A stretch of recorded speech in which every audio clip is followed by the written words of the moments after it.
আমি বানাইছি বাসায়। আচ্ছা না সুন্দর হয়েছে। একবার পারফেক্ট পারফেক্ট। মজা হয়েছে অনেক। ডাল দিয়ে বানিয়েছিল ডাল দিয়ে, হ্যাঁ।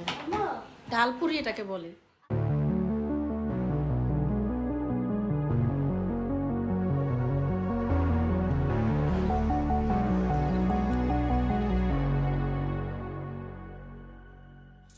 Can you hear, can you hear, can you hear my voice? Coming through, coming through, coming through the noise. Hello everyone, আসসালামু আলাইকুম। আশা করছি সবাই ভালো আছেন। আমরা আলহামদুলিল্লাহ ভালো আছি। আজকে আরও একটি ব্লগ আপনাদের সাথে শেয়ার করব, সকাল থেকে বিকেল পর্যন্ত রুটিন। তো আশা করছি আজকের ব্লগটি সবার ভালো লাগবে। এখান থেকে আমি যে ব্লগ ভিডিওগুলো আপলোড করব সবগুলোই কিন্তু প্রতিদিনের রুটিনে থাকবে। যেহেতু এখন থেকে বাচ্চাদের স্কুল অন হয়েছে, সেজন্য কিন্তু আমি রুটিনে চলে এসেছি ঠিক আগের মতো। সকাল সকাল ঘুম থেকে উঠে কিন্তু সংসারে কাজকর্ম শুরু করে দিই। তো আজকে সকালবেলায় কিন্তু কিচেন থেকে ব্লগটা শুরু করছি। আমি এখানে পেঁয়াজ রসুন কেটে নিয়েছি, তার সাথে কাঁচামরিচ। এখন আমি ভাজিটা করে নিব। তো আজকে আমি এখানে ভাজি করে নিচ্ছি, মিক্স সবজি দিয়ে দিয়েছি এখানে আলু, মূলা, তার সাথে সিম দিয়ে আজকে সবজিটা তৈরি করব। তো সব ধরনের মশলা একসাথে মিশিয়ে আমি কিন্তু ভাজিটা বসিয়ে দিয়েছি। আর আজকে কি রান্না করব সেগুলো ফ্রিজ থেকে নামিয়ে নিচ্ছি। তো আজকে আমি ভাজি করব মিক্স সবজি দিয়ে, তার সাথে রুটি তৈরি করব। তো বাচ্চারা যেহেতু ক্লাসে বসে গিয়েছে, অনলাইন ক্লাস করতেছে, ওদেরকে আমি নাস্তা খাইয়ে দিয়েছিলাম। আজকে আমি নুডলস স্যুপ তৈরি করে দিয়েছি। আসলে এখন থেকে ঠিক আগের রুটিনে চলে এসেছি। সকাল সকাল ঘুম থেকে উঠেই কিন্তু কিচেনে চলে যাই বাচ্চাদের জন্য নাস্তা তৈরি করার জন্য। তো আজকে আমি মলা মাছ রান্না করব, তার সাথে লাল শাক দিয়ে তেলাপিয়া মাছ রান্না করব। আর মলা মাছটাকে আমি মিষ্টি কুমড়া দিয়ে রান্না করব। তো একটু অন্য এতে রান্না করব। আজকের রেসিপিটি আপনাদের ভালো লাগবে। তো এভাবে আপনারা অবশ্যই রান্না করে দেখবেন, অনেক ভালো লাগে কিন্তু যে রেসিপিটা আজকে আপনাদের সাথে শেয়ার করব। আর আজকের ব্লগটা কিন্তু অনেক অনেক বড়, 25 মিনিটসের ভিডিও আছে। তো আমার এখন ভাজিটা বলক চলে এসেছে। আর এই ভাজিটা কিন্তু এভাবে বসিয়ে তারপর যখন ফুল সিদ্ধ হয়ে যাবে বা পানিটা শুকিয়ে আসবে, তখন আমি ভাজিটাকে বাগার দিয়ে দিব। এভাবে সবজিটা কিন্তু গরম ভাতের সাথে বা রুটির সাথে খেতে খুবই ভালো লাগে। তা আমি যেহেতু একটু বেশ পরিমাণে করেছি, সকালে নাস্তা হয়ে যাবে, দুপুরের জন্য কিন্তু গরম ভাতের সাথে খেতে পারবো, সেই জন্য একটু বেশি পরিমাণে তৈরি করে নিচ্ছি। তাই আমি এখানে রুটির কাই তৈরি করার জন্য আমি পানি বসিয়ে দিয়েছি পর্যাপ্ত পরিমাণ, তার সাথে সামান্য পরিমাণ লবণ দিয়ে দিব। আর এই যে শালীন ক্লাস করতেছে বসে, ও রিভিশন ক্লাস করতেছে, মানে পড়তেছে বসে। তো ওকে আমি বললাম একটু বলে দেওয়ার জন্য সালমানকে, ও পাশেই বসে আছে। আমি যেহেতু রান্না করতেছি সেজন্য। আর প্রথম যেদিন শালীন বসেছিল অনলাইন ক্লাস করার জন্য, তখন বলেছিল ওর কাছে ভালো লাগেনি, আর আজকে বলতেছে খুবই ভালো লাগতেছে, অনেক ফ্রেন্ড হয়ে গিয়েছি স্কুলে। তো যাই হোক, বাচ্চারা যেহেতু ক্লাসে জয়েন হয়েছে, ওদের মন কিন্তু একদম বসে গিয়েছে টিচারদের সাথে কথা বলে, তারপর অনেক ফ্রেন্ড হয়ে গিয়েছে। সব টিচাররা কিন্তু খুব সুন্দরভাবে কথা বলে। ওরা বলে থাকে বাংলাদেশি টিচার আছে, বাংলা কথা বলতে পারে। মানে সব সময় তো ওরা বাহিরের দেশে পড়েছে, বাংলাদেশে কখনো পড়েনি। তো সেই জন্য কিন্তু টিচারদেরকে দেখে ওরা একটু অন্যরকম ফিল করে যে বাংলাদেশি টিচার, সব কথা বাংলা বলতে পারে, সব কথা বাংলাই বলে বেশি। তো এই যে আমার রুটির কাইটা হয়ে যাচ্ছে, আর ভাজিটাও কিন্তু আমি একটু পরপর নাড়াচাড়া করে দিচ্ছি। আর আমার ভিডিওতে একটু শব্দ আসতেছে, বাসার পাশে কিন্তু আমাদের কনস্ট্রাকশনের প্রজেক্ট চলতেছে, অনেক শব্দ আসে এখান থেকে। তো কিছু করার নেই, ভিডিওগুলো কিন্তু এভাবেই মেক করতে হবে। তো ভাজিটার মধ্যে আমি একটা ডিম ভেজে ছোটো ছোটো টুকরা করে দিয়ে দিয়েছি। তো এখন ভাজিটা আমি বাগার দিয়ে দিয়েছি এখানে পেঁয়াজ রসুন শুকনো মরিচ দিয়ে। আর এই যে আমাদের গাছের পেঁয়াজ পাতা নিয়ে যাচ্ছি ভাজির মধ্যে দেওয়ার জন্য। আসলে পেঁয়াজ পাতাটা এত সুন্দরভাবে উঠেছে, এটার গ্রানটা কিন্তু অন্যরকম, খেতে অনেক ভালো লাগে। আমার কাছে ইচ্ছে করে যে ছোটো ছোটো টুকরা করে একদম কাঁচাই খেয়ে ফেলি, এত সুন্দর গ্রান এই পেঁয়াজ পাতাটার। যেহেতু পেঁয়াজটা দেশি, সেজন্য এটার গ্রানটা কিন্তু অনেক সুন্দর।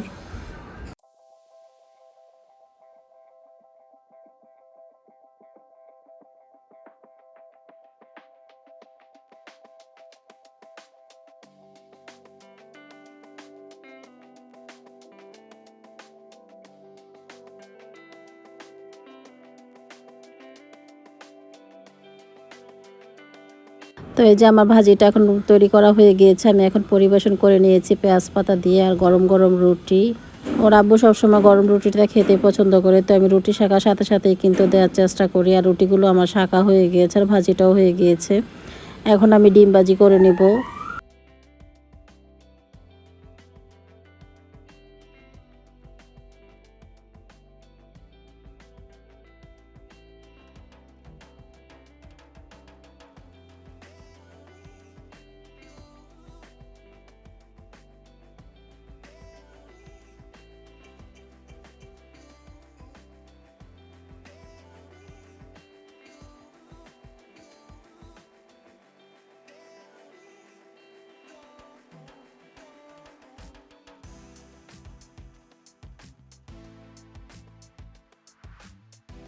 তো এখন আমি কিছু ফল কেটে নিয়েছি, কিছু গোয়াবা আর কমলা কেটে নিয়েছি। আর এখনকার গোয়াবাটা খেতে খুবই ভালো লাগে, একদম মিষ্টি। তা আমি কিছু ফল কেটে দিয়েছি, ওর বাবা এখন নাস্তা করে নেবে। আর সবসময় ওর আব্বু একটু সকালবেলা নাস্তা করতে পছন্দ করে, আমরা একটু লেট করেই করে থাকি। তো বাচ্চাদের সকালবেলা নাস্তা করিয়েছি, এখন যখন ওদের ব্রেক টাইম পড়বে তখন আবার ওরা নাস্তা করে নেবে। তো ওদের জন্য আমার এখন থেকে 2 টাইম নাস্তা তৈরি করা হয়। সকালবেলা এক টাইম নাস্তা খেয়ে ওরা ক্লাস করতে বসে পড়ে, তখন আবার 10:30টার দিকে আমি আবার ওদের জন্য টিফিন তৈরি করি নতুন করে। তো ওরা রুটি খাবে না, বললো আজকে পুরি খেতে চাচ্ছে, ডাল পুরি। তো আজকে ডাল পুরি ওদের জন্য তৈরি করব। তো আব্বু যেহেতু ডিমের কুসুম খায়নি, সেজন্য সাইডে রেখে দিয়েছে, যে দেখতে পাচ্ছেন ডিমের কুসুম আমি খেয়ে থাকি, ওর আব্বু ডিমের কুসুম খায় না। তো এই যে আমাদের নাস্তা খাওয়ার পর এখন ডাইনিংটাকে ক্লিন করে নিয়েছি। আর এখানে দেখতে পাচ্ছেন ডাল, আমি ডালটাকে একদম শুকিয়ে নিয়েছি রান্না করার পর। তো এখন আমি ডাল পুরি তৈরি করব। ডাল পুরিটা কিন্তু খেতে অনেক ভালো লাগে, শালীন অনেক লাইক করে। আর ডাল পুরি তৈরি করার জন্য কিন্তু আটার ডোটাকে তৈরি করে নিয়েছি। ডোটা কিন্তু আমি ঠান্ডা পানি দিয়ে তার সাথে কালো জিরা, তেল, লবণ একসাথে মিক্স করে দিয়েছি। এটা কিন্তু কিছুতেই ময়দাটাকে সিদ্ধ করা যাবে না, এটা এমনিতেই কাঁচা পানি দিয়ে গুলিয়ে নিতে হয়। তো খালাকে বললাম, উনি আমাকে রেডি করে দিয়েছে ডোটা। এখন আমি এক এক করে পুরিগুলো তৈরি করে নিব। তো আজকের টাইটেলে আমি যা লিখেছি দেখে আপনারা বুঝে গিয়েছেন। অনেকেরই প্রশ্ন ছিল যে আপু তোমরা মালয়েশিয়া কেন যেতে পারবে না, আমার কাছে মনে হয় তোমরা আর কখনো যেতে পারবে না। তো সেটা কিন্তু একদমই ঠিক কথা না, যখন যেতে পারবো ইনশাল্লাহ আপনাদের সাথে অবশ্যই শেয়ার করব। আর এখন আমরা যাচ্ছি না, তো আমাদের একটু প্রবলেম হচ্ছে, এখন আমরা সেই জন্য যেতে পারতেছি না। আমরা মালয়েশিয়া থেকে বাংলাদেশে আসার পর আমাদের পাসপোর্টের ভিসা চলে গিয়েছে, মানে ভিসা শেষ হয়ে গিয়েছে। তো সেজন্য আমরা যেতে পারতেছি না। এখন এদেশে থেকে আমাদেরকে ভিসাটা তৈরি করে তারপর যেতে হবে। তো যেতে পারবো না সেটা কিন্তু ভুল কথা, আমরা যেতে পারবো ইনশাল্লাহ একদিন না একদিন। তো যখনই যাব তখন তো অবশ্যই আপনারা দেখতে পাবেন, আমরা যখন যাব ওই দেশে ব্লগ তো অবশ্যই আমি মেক করব। তো যাদের প্রশ্ন ছিল তাদের প্রশ্নের আনসারটা দিয়ে দিলাম। আসলে অনেকে অনেক ধরনের প্রশ্ন করে থাকে, যেগুলো দেওয়া সম্ভব সেগুলো দেওয়ার চেষ্টা করি, আপনারা কেউ কিছু মনে করবেন না। তো এই যে আমার পুরিগুলো এখন তৈরি করা হয়ে গিয়েছে, আমি ভিতরে ডাল দিয়ে তারপর তৈরি করে নিয়েছি। এখন এক এক করে পুরিগুলো আমি ফ্রাই করে নিচ্ছি, খুব সুন্দরভাবে কিন্তু ফুলে যাচ্ছে পুরিগুলো।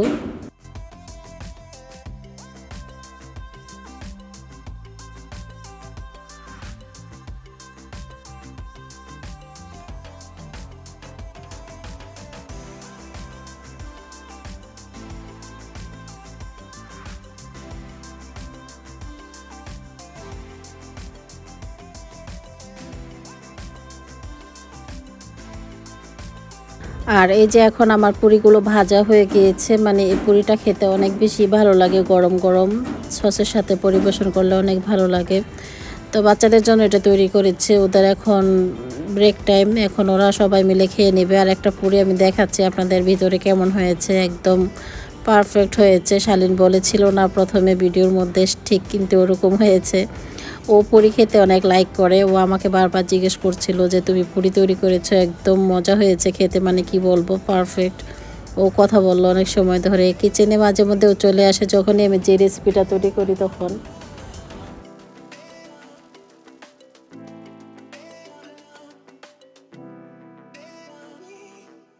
আর এখন সময় হলো আমাদের এখানে প্রায় 11:30টার মতো বাজে। তো আমি অনলাইন থেকে আমার একটা ডেলিভারি আসছে, তো সেটা আমি পে করব এখন, সেজন্য আমি টাকা খুঁজছিলাম। আসলে সবসময় আমার পুরো রুমে কিন্তু এখন থেকে যেহেতু ওদের ক্লাস চলে, সেজন্য কোনো রুমে যেতে পারি না, সেজন্য আমি আমার পার্সটা এভাবে বাহিরে রেখে দিই, যখন তখনই আমার ডেলিভারি আসে। আর প্রতিদিনই আমার একটা না একটা জিনিস আসে, যেহেতু আমি সারাক্ষণ শুধু শপিং নিয়ে ঘাটাঘাটি করি, আমার কাছে ভালোই লাগে শপিং করতে। তো সেজন্য কিন্তু সবসময় আমার একটা না একটা পার্সেল থাকি বাসায়। আর এই যে আজকে চলে এসেছে এটা, বিকেলের দিকে আমার আর একটা জিনিস আসবে, সেটা অবশ্য আপনাদের সাথে শেয়ার করব। এই টুকিটাকি জিনিস কিনি, বাসায় বসে থাকি, কি করব, সময় পাস করি আর কি। আর এই যে আমি হোম স্লিপারগুলো নিয়েছি, খুবই সুন্দর হয়েছে, একদম কালারফুল, আমি যেমন চেয়েছিলাম ঠিক ওরকম। এগুলো নর্মাল প্রাইজের মধ্যে ঠিক আছে, রিজনেবল প্রাইস একদম। তো বাসায় সবসময় পরার জন্য, যেহেতু সামনে ঠান্ডা চলে আসতেছে, অনেক ঠান্ডা লাগবে, বাসায় হাঁটা যাবে না, সেজন্য আমি এগুলো অর্ডার করেছি। তো দেখি কে ইউজ করবে, আমি এখনও বলতে পারি না, হয়তো আমি, মীরা, নয়তো বা আমার আম্মু ইউজ করতে পারে। আম্মু হয়তো কয়েকদিনের মধ্যে আমাদের বাসায় আসবে, সেজন্য আগে কিনে রেখে দিয়েছি। তা আমি এখন কিচেনে চলে এসেছি। আজকে আমি তেলাপিয়া মাছ রান্না করব একটু অন্য ওয়েতে। আজকে লাল শাক দিয়ে আমি তেলাপিয়া মাছ রান্না করব, মানে মাছটাকে ফ্রাই করা ছাড়াই আজকে রান্না করব, মাখিয়ে একদম মশলা দিয়ে। তো খালা আমাকে শাক কেটে দিচ্ছেন, আমি এই শাকটাকে ভালোভাবে ওয়াশ করে তারপর রান্না করে নিব। আর এখানে আমি মলা মাছটাকে ওয়াশ করে নিয়েছি ভালোভাবে। এখন আমি দিয়ে দিচ্ছি পেঁয়াজ পাতা, আর এগুলো হলো আমাদের গাছের পেঁয়াজ পাতা, সাথে পেঁয়াজ দিয়েছি, কাঁচামরিচ। তো পেঁয়াজ পাতা কিন্তু ফ্রেশ খেতে পারতেছি আমরা আমাদের বাগান থেকে। আসলে পেঁয়াজ পাতার কিন্তু অনেক দাম বাংলাদেশে, যে কোনো জিনিসেরই একটু দাম বেশি বাংলাদেশে। তো যাই হোক, এখন সব ধরনের মশলা দিয়ে আমি এখন দিয়ে দিচ্ছি হলুদ, লবণ, মরিচ, জিরা, ধনিয়ার পাউডার দিয়ে দিচ্ছি। আর এই মলা মাছটা আজকে আমি মিষ্টি কুমড়া দিয়ে রান্না করব, মানে একটু অন্য এতে করব। তো সব ধরনের মশলা দিয়ে এখন হাত দিয়ে খুব ভালোভাবে মাখিয়ে নিচ্ছি। তার সাথে আমি সামান্য পরিমাণ পানি দিয়ে আবারও ভালোভাবে মাখিয়ে নিচ্ছি। সাধারণত আমি সবসময় যেভাবে মাছটা রান্না করি, ছোটো মাছ একসাথে মাখিয়ে, ঠিক ওইভাবেই করেছি। বাট আজকে একটু অ্যাড করব মিষ্টি কুমড়া। এই যে আমি মিষ্টি কুমড়াগুলো একটু কিপ করে কেটে নিয়েছি। এখন মিষ্টি কুমড়াগুলোকে একটু ভালোভাবে ওয়াশ করে নিচ্ছি। সবসময় আমি যখন সবজি কাটি তখন কাটার আগে কিন্তু ওয়াশ করে নিই। তো এটা কিন্তু কাটার পরে ওয়াশ করে নিচ্ছি। আমি এই কুমড়াটা একটু কেমন যেন কালার হয়ে গিয়েছিল, মানে নষ্ট নষ্ট হয়ে গিয়েছিল, সেজন্য ভালোভাবে ওয়াশ করে নিয়েছি। এখন আমি মলা মাছের উপরে কুমড়োগুলো দিয়ে তার সাথে সামান্য পরিমাণ আদা আর রসুন বাটা দিয়ে দিয়েছি। দিয়ে জাস্ট একটু নাড়িয়ে চাড়িয়ে ঢাকনি দিয়ে ঢেকে রাখবো। যখন ফুল একটা বলক চলে আসবে, চুলাটাকে একদম মিডিয়াম আঁচ করে আমি পানিটাকে শুকিয়ে নেব। আর ছোট মাছ যখন একটু ঝোল ঝোল থাকে সেটা খেতে কিন্তু ভালো লাগে না, একটু শুকনা করলে সেটা খেতে ভালো লাগে। তো আমি ঝোলটাকে একদম শুকিয়ে ফেলবো। তো আমি একটা ঢাকনি দিয়ে ঢেকে রেখেছি। আর এখানে তেলাপিয়া মাছটা কেটে নিয়েছি ভালোভাবে। এখন আমি দিয়ে দিচ্ছি আদা রসুন পেস্ট, তার সাথে দিয়ে দিচ্ছি হলুদ, মরিচ, স্বাদ মতো লবণ দিয়ে হাত দিয়ে একটু ভালোভাবে মাখিয়ে নিচ্ছি। আর এদিকে আমার মলা মাছটাও বলক চলে এসেছে, আমি একটু নেড়ে চেড়ে দিচ্ছি। আজকে আমি কিউট একটা হাঁড়িতে বসিয়েছি মলা মাছটা, দেখতে খুবই সুন্দর লাগতেছে, কালারফুল একদম।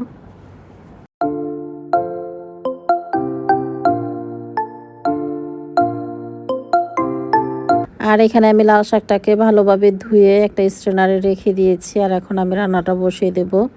তো আমি এখানে কালো কড়াই নিয়েছি। এই কড়াইটা অবশ্য আমার মালয়েশিয়া থেকে আনা কালো কড়াই। কড়াইটা খুবই সুন্দর, অনেক আগে এনেছি, এটা প্রায় 10 বছর হয়ে গিয়েছে।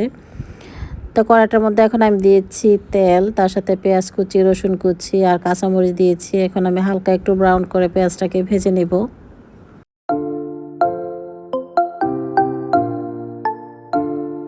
আর এখানে আমি কিছু পেঁয়াজ পাতা নিয়ে এসেছি আমাদের বাগান থেকে। এখন পেঁয়াজ পাতাটা আমি দিয়ে দিব ছোট মাছের উপর, সেজন্য নিয়ে এসেছি। আর এখানে আমার পেঁয়াজ আর রসুনটা ব্রাউন করে ভাজা হয়ে গিয়েছে। আর যে মাছটার মধ্যে আমি মশলা মাখিয়ে রেখেছিলাম সেটা এখন দিয়ে দিয়েছি। তো একটু ভালোভাবে নাড়িয়ে চাড়িয়ে মাছটাকে কষিয়ে নেব। এখনই কিন্তু একটু ভালোভাবে মাছটা নাড়া যাবে, যখন একটু সিদ্ধ হয়ে যাবে তখন নাড়াচাড়া করা যাবে না। তো মাছটাকে ভালোভাবে আমি কষিয়ে নেব। এখন একটা ঢাকনি দিয়ে ঢেকে রাখছি।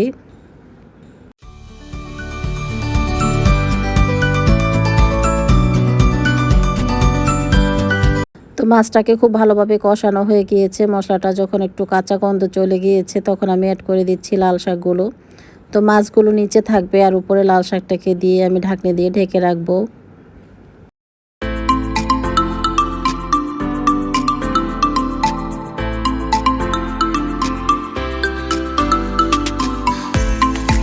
এখন আমার ছোটো মাছটা রান্না করা হয়ে গিয়েছে। আমি ঝোলটাকে একদম শুকিয়ে নিয়েছি, উপরে কিছু পেঁয়াজ পাতা ছিটিয়ে দিয়েছি আর চুলাটা অফ করে দিচ্ছি।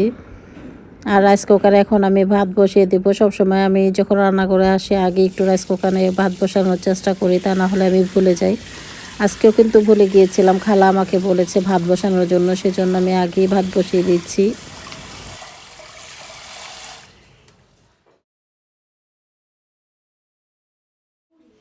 আমি বানাইছি বাসায়, আরেকটা বানাও। সুন্দর হয়েছে, একবার perfect. Perfect. মজা হয়েছে অনেক। ডাল দিয়ে বানিয়েছো? ডাল দিয়ে, হ্যাঁ, আম্মা, ডালপুরি এটাকে বলে। তো আজকে সকালবেলা আমি ডালপুরি তৈরি করেছিলাম। শালীন সেটার অনেক প্রশংসা করতেছিল, বলতেছে ডালপুরিটা অনেক মজা হয়েছে খেতে, আরও ডালপুরি তৈরি করো। সকালবেলা আমি অল্প তৈরি করেছি যেহেতু তৈলাক্ত খাবার, সেই জন্য। তো আজকে ওকে আবার বললাম যে বিকেলের দিকে তোমাকে পুরি তৈরি করে দেব। আমি কিছু ডাল রেখে দিয়েছি ওর জন্য, বিকেলবেলা আবার পুরি তৈরি করব। আর এই যে এখানে আমার লাল শাকটা এখন ফুল সিদ্ধ হয়ে গিয়েছে। এখন লাল শাকটাকে উপর থেকে আমি একটু নেড়ে চেড়ে নেব। আর নিচে যে মাছগুলো আছে সেগুলো আলতোভাবে আমি উপরে উঠিয়ে রাখবো। এটা কিন্তু খুবই আলতোভাবে করে নিতে হবে, যেহেতু নিচে মাছগুলো রয়ে গিয়েছে সেগুলো কিন্তু একদম ফুল সিদ্ধ হয়ে গিয়েছে। তো এখন আমার মাছের কারিটা রান্না করা হয়ে গিয়েছে, উপরে কিছু পেঁয়াজ পাতা দিয়ে চুলাটাকে অফ করে দিচ্ছি। আর রান্নাঘর কিন্তু অনেক ময়লা হয়েছে, আমার প্লেট বাটি সব কিছু একসাথে হয়ে গিয়েছে। এখন এগুলো আমি একটু ক্লিন করে নিব।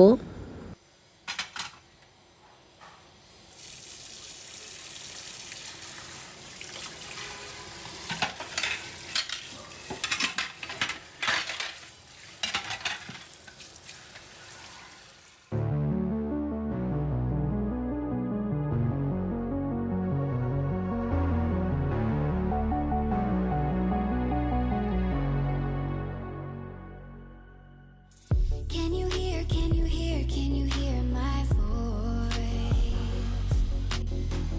Coming through, coming through.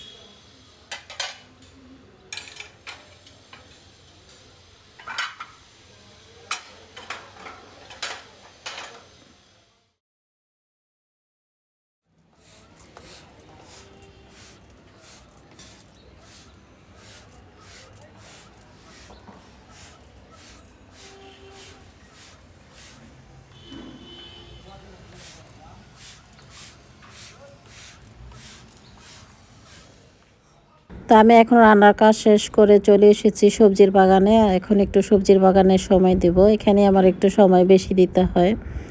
আর যখন গাছে যত্ন নেওয়ার পর খুব সুন্দর সবজি আসে তখন কিন্তু অনেক আনন্দ লাগে, মন চায় যে আরও কিছু গাছ লাগিয়ে রাখি।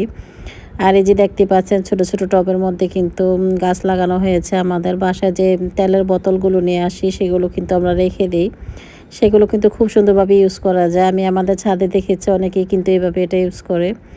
তো গাছের কাছে অনেক সময় দিয়েছি, খুবই ভালো লেগেছে। কিছু কিছু ফল আসতেছে, তারপর মরিচ আসতেছে, সেটা দেখে অনেক ভালো লাগলো।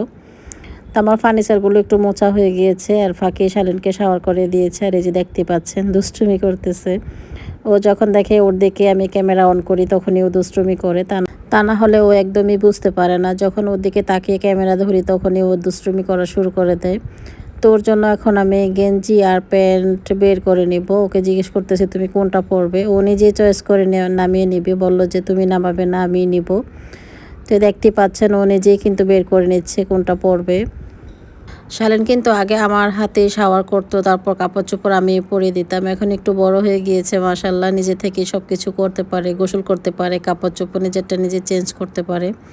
আর এই যে দেখতে পাচ্ছেন শাওয়ার করার পর কিন্তু নিজে থেকে রেডি হচ্ছে। ও খুব সুন্দরভাবে কিন্তু রেডি হচ্ছিল। যখন দেখতে পাচ্ছে যে আমি ক্যামেরা ওর দিকে ধরে রেখেছি তখনই দেখতে পাচ্ছেন দুষ্টুমি করা শুরু করে দিয়েছে।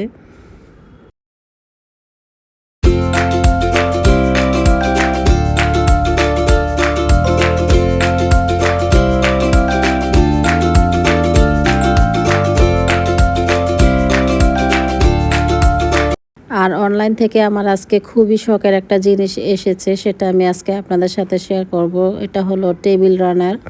এই রানারটা আমি 2-3 দিন আগে অর্ডার করেছিলাম, আজকে এটা বাসায় চলে এসেছে। খুবই সুন্দর, কিন্তু এটা আমার অনেক পছন্দ হয়েছে। আমি কিছুদিন আগে যমুনা মার্কেটে গিয়েছিলাম আড়ং শপিংয়ে, সেখানেও কিন্তু খুব সুন্দর সুন্দর রানার কিনতে পাওয়া যায়, বাট সেটা কিন্তু অনেক এক্সপেন্সিভ হয়। সেজন্য আমি অনলাইন থেকে নিয়েছি। তো কোয়ালিটিটা খুবই সুন্দর। আমি ভাবছিলাম যে কোয়ালিটি কেমন হবে, ভালো হবে না, এখন দেখি না খুব সুন্দর পড়েছে। তো এটা কিন্তু একদম রিজনেবল প্রাইসে আমি নিয়েছি। এটা নিয়েছে 890 টাকা নিয়েছে, মানে 900 টাকার মতো এটা প্রাইস এসেছে। তো আড়ংয়ে কিন্তু এর চেয়েও বেশি এটা প্রাইস, সেজন্য আমি আড়ং থেকে আর নিইনি। সেদিন আমার অনেকগুলো টেবিল রানার পছন্দ হয়েছিল। তো এমনিতে কিন্তু আমাদের ডাইনিংয়ে আমরা কোনো কিছু ইউজ করি না, আমরা এমনিতেই কিন্তু সবসময় খাওয়া দাওয়া করি। তো ভাবলাম টেবিল রানারটা কিনে একটু সাজিয়ে নিই, টেবিলটা দেখতে হয়তো একটু ভালো লাগবে, মানে একটু সাজানোর চেষ্টা করতেছি ডাইনিংটাকে একটু অন্যরকমভাবে। তো রানারটা খুবই সুন্দর পড়েছে। আমি এখন রানারটাকে ডাইনিংয়ে বিছিয়ে নেব, আর এখন ডাইনিংটাকে আমি একটু ভালোভাবে ক্লিন করে তারপর এটাকে সেট করব।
তো আমার এখন ডাইনিংটা গুছানো হয়ে গিয়েছে, আর রান্নার সেটটা কেমন পড়েছে অবশ্যই আমাকে কমেন্টের মাধ্যমে জানাবেন। এটা আমি ডারাস থেকে নিয়েছি, আর এটা প্রাইসটা নিয়েছে প্রায় 900 টাকা নিয়েছে। অনেক রিজনেবল প্রাইসে কিন্তু এটা নিয়েছি। তো আমি ভাবলাম আরও কয়েকটা সেট নিয়ে নিব, কারণ একটাতে তো আমার হবে না। আমার অনেক পছন্দ হয়েছে এটা। আমি সবসময় একটু হালকা কালারের মধ্যে জিনিসপত্র পছন্দ করি, সেই জন্য আমি এরকম কালার নিয়েছি। এগুলো কিন্তু অনেক কালারফুলও কিনতে পাওয়া যায়। আর ডাইনিংটা কেমন হয়েছে সাজানো অবশ্যই কমেন্টের মাধ্যমে জানাবেন। আমি কিন্তু সিম্পলের মধ্যে থাকতে পছন্দ করি, অত বেশি কাজ আমার ভালো লাগে না। তো সাধারণভাবে আমার বাসাটা যেভাবে থাকে ডাইনিং, সেভাবে কিন্তু আমি সাজিয়ে নিয়েছি। তো আমার রুমটাকে ক্লিন করার পর এখন আমি কিচেনে চলে এসেছি। সকালবেলা আমি তৈরি করেছিলাম ডাল পুরি। তো শালীন আবার বায়না ধরেছে ডাল পুরি খাবে, তো আজকে শুধু ডাল পুরি ওর জন্য তৈরি করতেছি। ও আজকে সারাদিন ভাত খায়নি, শুধু এই পুরি খেয়েছিল। আপনারা হয়তো বিশ্বাস করবেন না, কিন্তু সারাদিন ও না খেয়েছিল। ওকে আমি ভাত খাওয়াতেই পারতেছিলাম না, ও বারবার বলতেছিল না পুরি খাবে পুরি খাবে। সকালবেলাও পুরি খেয়েছে অনেকগুলো, সেজন্য হয়তো তেলের জিনিস খাওয়ার পর ওর আর ক্ষুধা লাগেনি। এখন বিকেল হয়েছে, ও ভাত খাবে না, বললো আমাকে আবার পুরি তৈরি করে দাও। তো সেজন্য আর কি করব, পুরি তৈরি করতে চলে এসেছি কিচেনে। আমি এখানে দিয়েছি, আমি ময়দা নিয়েছি, তার সাথে কালো জিরা, তেল দিয়েছি সামান্য পরিমাণ, আর স্বাদ মতো লবণ দিয়েছি। এতটুকু দিয়ে কিন্তু ঠান্ডা পানি দিয়ে আস্তে আস্তে আমি এটা তৈরি করে নিয়েছি। আর ময়দার ডোটা এখন তৈরি করা হয়ে গিয়েছে। আপনারা চাইলে একটু ঘি দিতে পারেন, ঘিটা দিলে খুব সুন্দর একটা গ্রান আসবে এই পুরি থেকে। তো এই যে আমার এখন ডোটা তৈরি করা হয়ে গিয়েছে। ডো থেকে আমি ছোট ছোট করে তৈরি করে নিয়েছি, মানে পুরিগুলো একটু ছোট সাইজের হবে। আপনারা চাইলে ছোট বড় করে নিতে পারেন। তো এই যে আমি এখন পুরিগুলো তৈরি করে নেব। এখন আমি সামান্য একটু তেল নিয়েছি, হাতে নিয়ে এক এক করে এখন পুরিগুলো তৈরি করে নিচ্ছি। পুরটা কিন্তু ভিতরে দিতে হবে এভাবে খুব সুন্দরভাবে, যাতে ফেটে না আসে। তো এখন আমি এটা একটা ছোট ছোট করে রুটির মতো তৈরি করে নেব।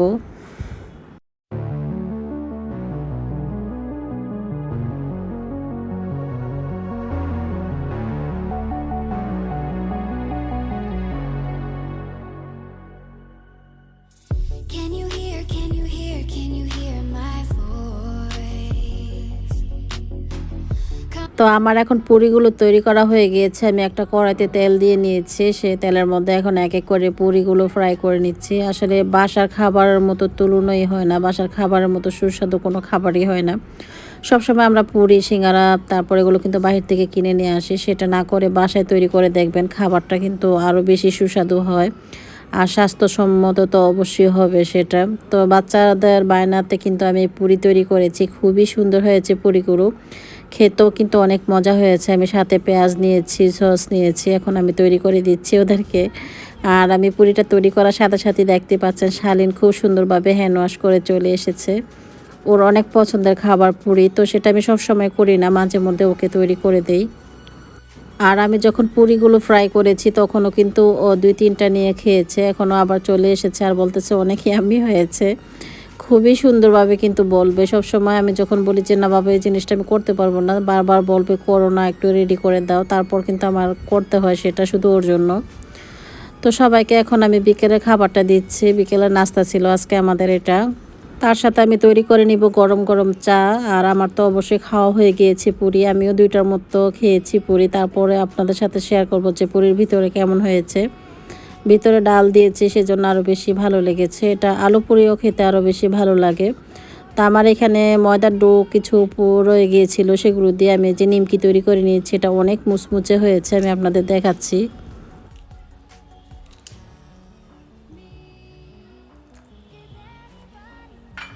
শব্দ শুনে অবশ্য বুঝতে পেরেছেন কতটাই মুচমুচে হয়েছে এই নিমকিটা। আর পুরিগুলো তো অসাধারণ হয়েছে।